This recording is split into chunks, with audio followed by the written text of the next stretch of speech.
সূরা কাহাফ পড়বো। কোন সূরা পড়বো?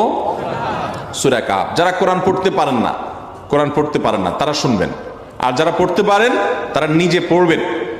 সূরা কাহাফ যদি জুমার দিন কেউ পড়ে, নবী করিম সাল্লাল্লাহু আলাইহি ওয়াসাল্লাম বলেছেন এই সূরাটা তার জন্য নূর হবে, নূর, আলো আল্লাহর তরফ থেকে। কিয়ামতের ময়দানে ভয়াবহ গুটগুটে অন্ধকার হবে। কিয়ামতের একটা ভয়াবহ শাস্তি হলো অন্ধকারের শাস্তি। ভাইরা আমার, অন্ধকারের শাস্তি মানে এমন ভয়াবহ অন্ধকার হবে যে দুনিয়ার অন্ধকারের সাথে কোনো তুলনাযোগ্য নয়।